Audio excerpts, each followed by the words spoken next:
I was born in the year 1632 in the city of York, of a good family, though not of that country, my father being a foreigner Bremen, who settled first at Hull.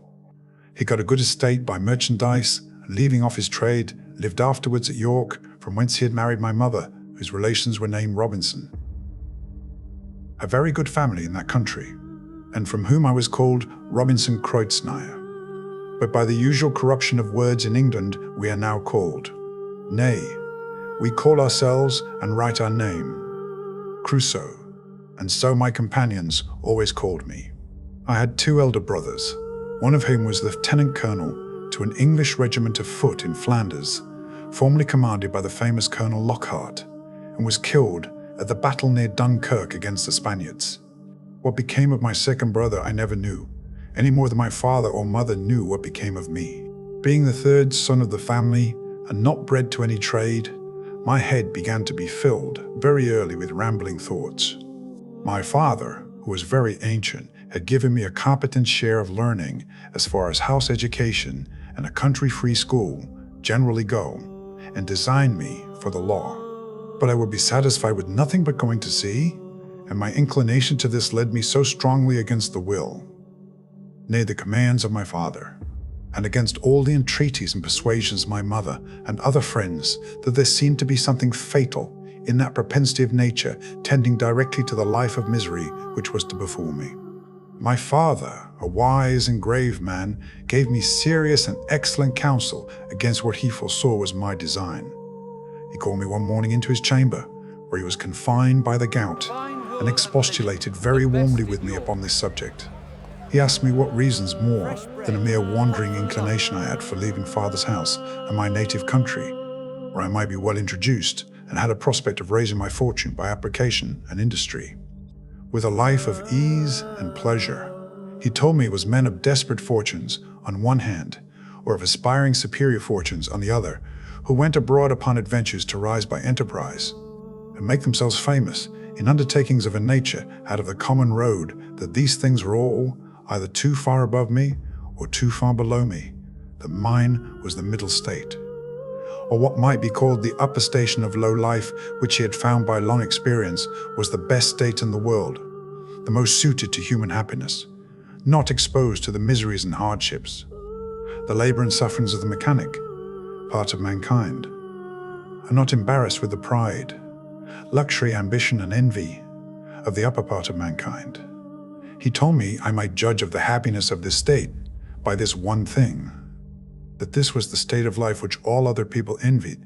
The kings have frequently lamented the miserable consequence of being born to great things, and wished they had been placed in the middle of the two extremes, between the mean and the great, that the wise man gave his testimony to this as the standard of felicity, when he prayed to have neither poverty nor riches.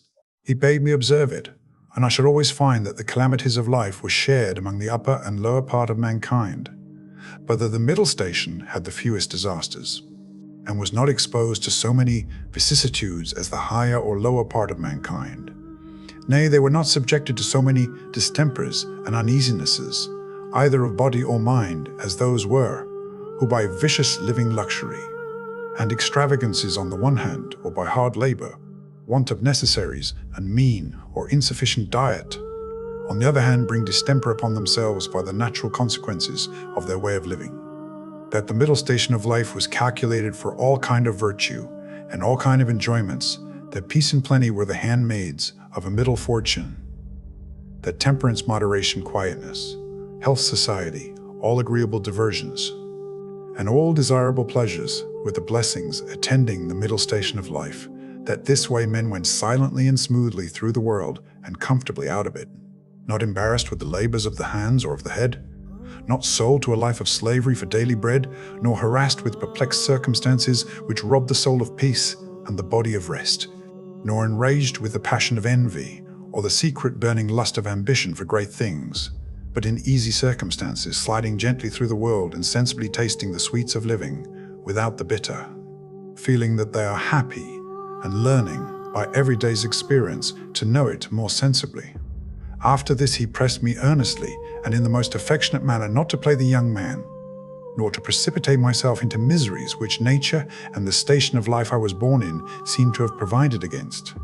That I was under no necessity of seeking my bread, that he would do well for me and endeavor to enter me fairly into the station of life which he had just been recommending to me, and that if I was not very easy and happy in the world, it must be my mere fate or fault that must hinder it, and that he should have nothing to answer for. Having thus discharged his duty in warning me against measures which he knew would be to my hurt in a word, that as he would do very kind things for me if I would stay and settle at home as he directed, so he would not have so much hand in my misfortunes as to give me any encouragement to go away and to close all he told me.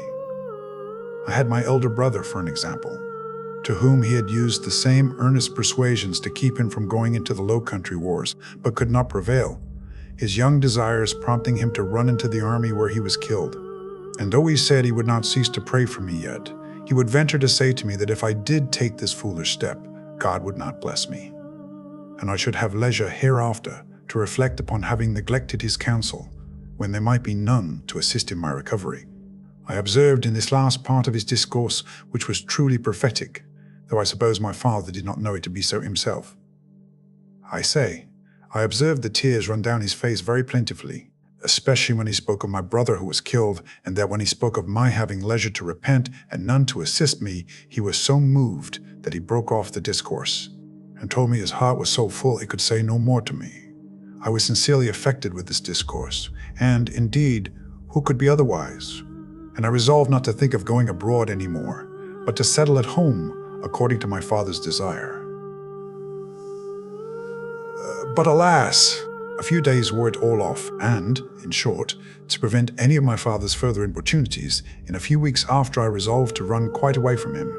However, I did not act quite so hastily as the first heat of my resolution prompted, but I took my mother at a time when I thought her a little more pleasant than ordinary, and told her that my thoughts were so entirely bent upon seeing the world that I should never settle to anything with resolution enough to go through with it, and my father had better give me his consent than force me to go without it, that I was now 18 years old, which was too late to go apprentice to a trade or clerk to an attorney, that I was sure if I did, I should never serve out my time, but I should certainly run away from my master before my time was out and go to sea. And as she would speak to my father to let me go one voyage abroad if I came home again and did not like it, I would go no more, and I would promise by a double diligence to recover the time that I had lost. So this put my mother into a great passion. She told me she knew it would be to no purpose to speak to my father upon any such subject, that he knew too well what was my interest to give his consent to anything so much for my hurt, and that she wondered how I could think of any such thing after the discourse I had had with my father, and such kind and tender expressions as she knew my father had used to me, and that in short, if I would ruin myself, there was no help for me, but I might depend I should never have their consent to it, that for her part she would not have so much hand in my destruction, and I should never have it to say that my mother was willing when my father was not.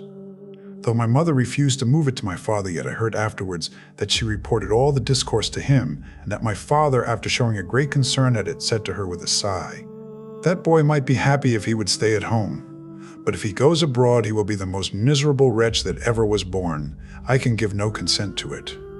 It was not till almost a year after this that I broke loose, though in the meantime I continued obstinately deaf to all proposals of settling to business, and frequently expostulated with my father and mother about their being so positively determined against what they knew my inclinations prompted me to. But being one day at Hull, where I went casually and without any purpose of making an elopement at that time, but I say being there, and one of my companions being about to sail to London in his father's ship, and prompting me to go with them, with the common allurement of seafaring men, that it should cost me nothing for my passage, I consulted neither father nor mother any more, nor so much as sent them word of it, but leaving them to hear of it as they might, without asking God's blessing or my father's, without any consideration of circumstances or consequences, and in an ill hour, God knows, on the 1st of September, 1651, I went on board a ship bound for London. Never any young adventurer's misfortunes, I believe, began sooner or continued longer than mine. The ship was no sooner out of the Humber Then the wind began to blow, and the sea to rise in a most frightful manner, and as I had never been at sea before, I was most inexpressibly sick in body and terrified in mind. I began now seriously to reflect upon what I had done, and how justly I was overtaken by the judgment of heaven for my wicked leaving my father's house and abandoning my duty.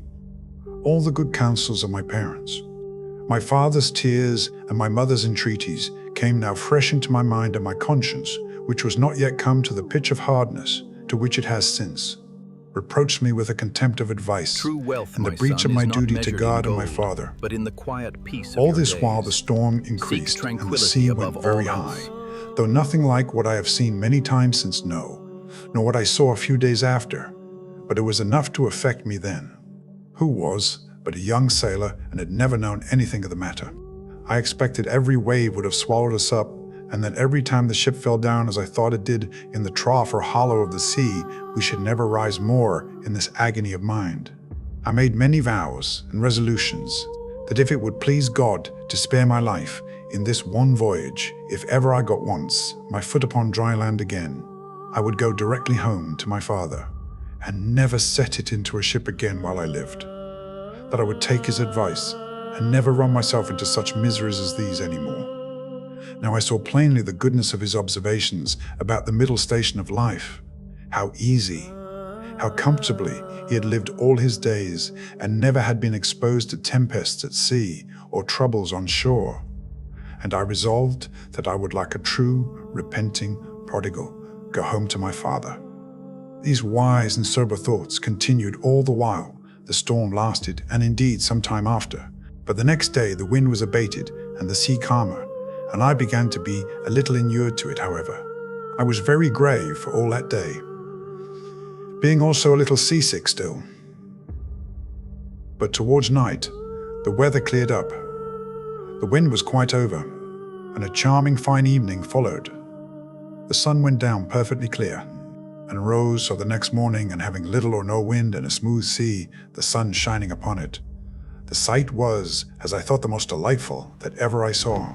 I had slept well in the night, and was now no more seasick, but very cheerful looking, with wonder upon the sea, that was so rough and terrible the day before, and could be so calm and so pleasant in so little a time after. And now, lest my good resolution should continue, my companion, who had enticed me away, comes to me. "Well, Bob," says he, clapping me upon the shoulder, "how do you do after it? I warrant you were frighted, weren't you, last night, when it blew but a capful of wind?" "A capful, do you call it?" said I. "'Twas a terrible storm." "A storm, you fool you," replies he. "Do you call that a storm? Why, it was nothing at all. Give us but a good ship and sea room, and we think nothing of such a squall of wind as that. But you're but a freshwater sailor, Bob. Come, let us make a bowl of punch, and we'll forget all that. Do you see what charming weather 'tis now?" To make short this sad part of my story, we went the way of all sailors.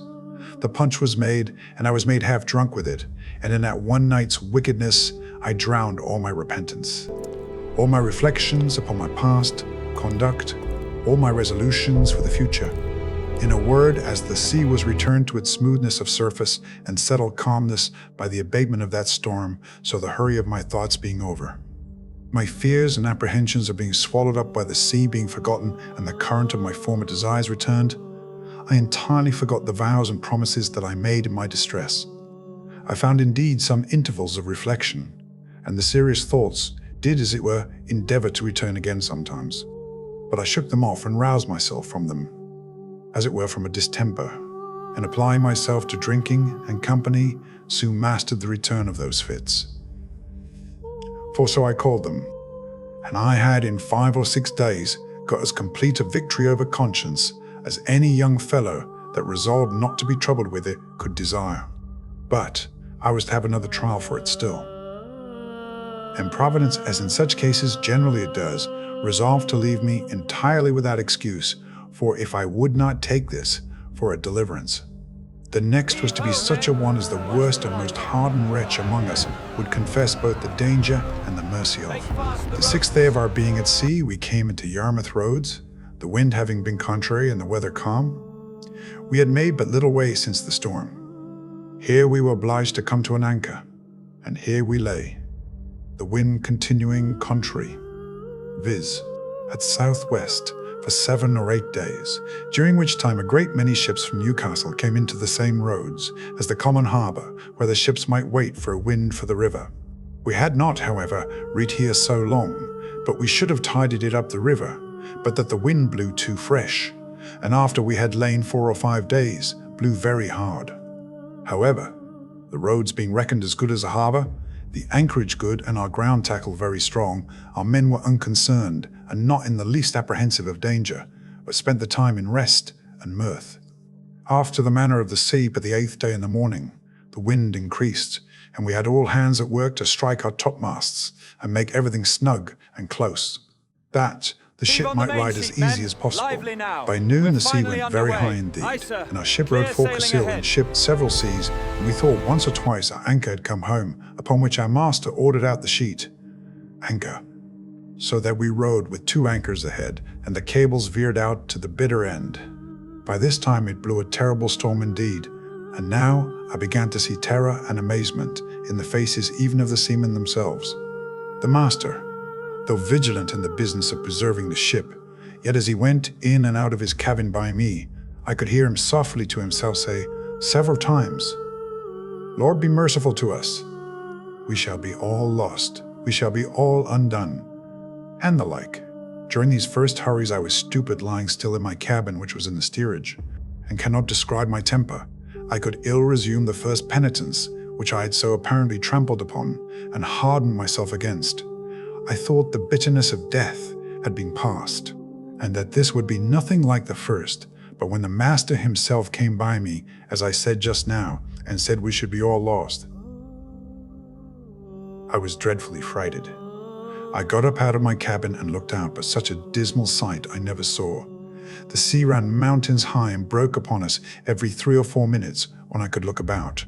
I could see nothing but distress round us. 2 ships that rode near us, we found had cut their mast by the board, being deep laden, and our men cried out that a ship which rode about a mile ahead of us was foundered.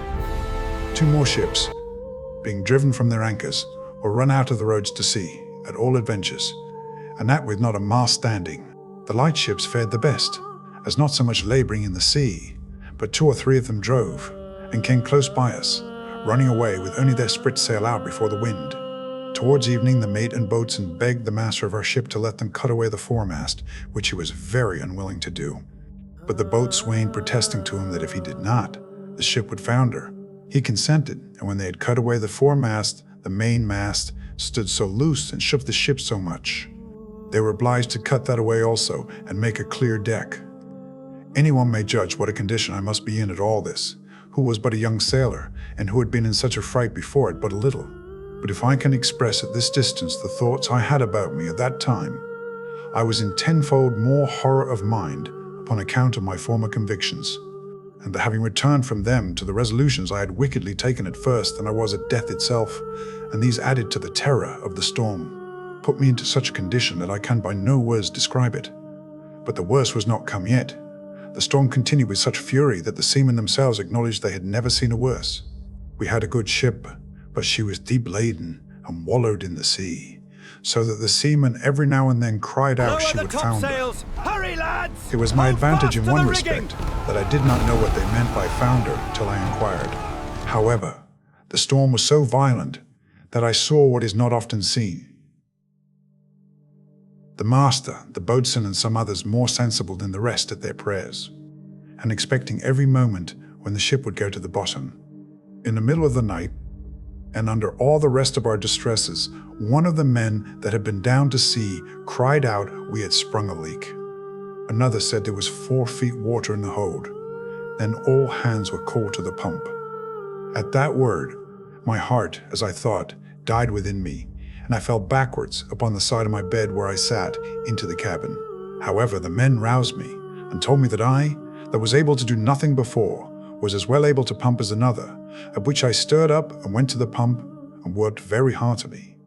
While this was doing, the master, seeing some light colliers who, not able to ride out the storm, were obliged to slip and run away to sea and would come near us, ordered to fire a gun as a signal of distress.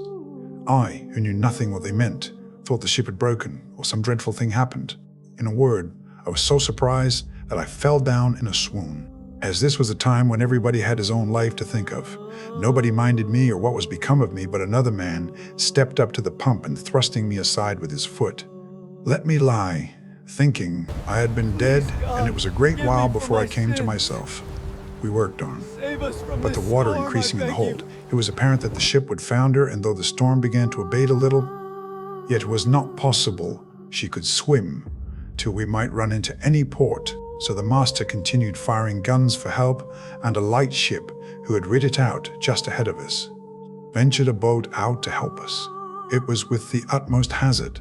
The boat came near us, but it was impossible for us to get on board, or for the boat to lie near the ship's side, till at last the men rowing very heartily, and venturing their lives to save ours, our men cast them a rope over the stern with a buoy to it, and then veered it out, a great length which they after much labour and hazard took hold of, and we hauled them close under our stern, and got all into their boat. It was to no purpose for them or us, after we were in the boat, to think of reaching their own ship, so all agreed to let her drive, and only to pull her in toward shore as much as we could, and our master promised them that if the boat was staved upon shore, he would make it good to their master, so partly rowing and partly driving. Our boat went away to the northward, sloping towards the shore almost as far as Winterton Ness. We were not much more than a quarter of an hour out of our ship till we saw her sink, and then I understood for the first time what was meant by a ship foundering in the sea. I must acknowledge, I had hardly eyes to look up when the seamen told me she was sinking from the moment that they rather put me into the boat than that I might be said to go in. Hold on, everyone, My hold on! heart was, as it were, dead within me, partly with fright, partly with horror of mind, and the thoughts of what was yet before me. While we were in this condition, the men yet labouring at the oar to bring the boat near the shore, we could see, when our boat mounting the waves, we were able to see the shore, a great many people running along the strand to assist us when we should come near. But we made but slow way towards the shore, nor were we able to reach the shore till being past the lighthouse at Winterton, the shore falls off to the westward towards Cromer, and so the land broke off a little the violence of the wind. Here we got in, and though not without much difficulty, got all safe on shore, and walked afterwards on foot to Yarmouth, where as unfortunate men we were used with great humanity as well by the magistrates of the town, who assigned us good quarters as by particular merchants and owners of ships, and had money given us sufficient to carry us either to London or back to Hull as we thought fit.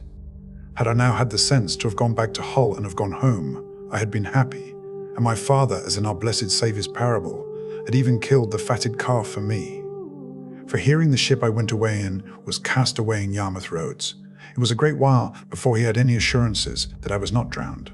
But my ill fate pushed me on now with an obstinacy that nothing could resist, and though I had several times loud calls from my reason and my more composed judgment to go home, yet I had no power to do it.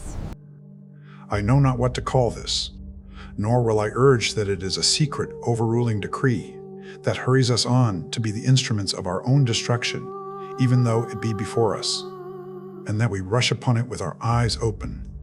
Certainly nothing but some such decreed unavoidable misery, which it was impossible for me to escape, could have pushed me forward against the calm reasonings and persuasions of my most retired thoughts, and against two such visible instructions as I had met with in my first attempt. My comrade, who had helped to harden me before, and who was the master's son, was now less forward than I. The first time he spoke to me after we were at Yarmouth, which was not till 2 or 3 days, for we were separated in the town to several quarters, I say the first time he saw me. It appeared his tone was altered, and looking very melancholy. And shaking his head, he asked me how I did, and telling his father who I was, and how I had come this voyage only for a trial, in order to go further abroad. His father turning to me with a very grave and concerned tone. We're safe now. "Young man," says he, "you ought never to go to sea any more. You ought to take this for a plain and visible token that you are not to be a seafaring man." "Why, sir," said I, "will you go to sea no more?" "That is another case," said he. "It is my calling and therefore my duty. But as you made this voyage on trial, you see what a taste heaven has given you of what you are to expect if you persist. Perhaps this has all befallen us on your account, like Jonah in the ship of Tarshish. Pray, continues he, what are you, and on what account did you go to sea? Upon that I told him some of my story, at the end of which he burst out into a strange kind of passion. What had I done, says he, that such an unhappy wretch should come into my ship? I would not set my foot in the same ship with thee again for 1,000 pounds.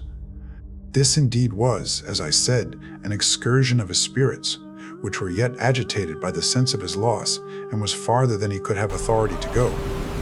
However, Take my hand, he sir. afterwards talked very You are gravely safe to now. me, We are exhorting me saved. to go back to my I father, can barely believe and it. not tempt Providence to my ruin, telling me I might see a visible hand of heaven against me. And, young man, said he, depend upon it, if you do not go back, wherever you go, you will meet with nothing but disasters and disappointments, till your father's words are fulfilled upon you. We parted soon after, for I made him little answer, and I saw him no more. Which way he went I knew not. As for me, having some money in my pocket, I travelled to London by land, and there, as well as on the road, had many struggles with myself, what course of life I should take, and whether I should go home or to sea. As to going home, shame opposed the best motions that offered to my thoughts, and it immediately occurred to me how I should be laughed at among my neighbours and should be ashamed to see, not my father and mother only, but even everybody else, from whence I have since often observed how incongruous and irrational the common temper of mankind is, especially of youth, to that reason which ought to guide them in such cases, viz., that they are not ashamed to sin, and yet are ashamed to repent, not ashamed of the action for which they ought justly to be esteemed fools, but are ashamed of the returning, which only can make them be esteemed wise men. In this state of life, however, I remained some time uncertain what measures to take and what course of life to lead. An irresistible reluctance continued to going home, and as I stayed away a while, the remembrance of the distress I had been in wore off, and as that abated, the little motion I had in my desires to return wore off with it, till at last I quite laid aside the thoughts of it and looked out for a voyage.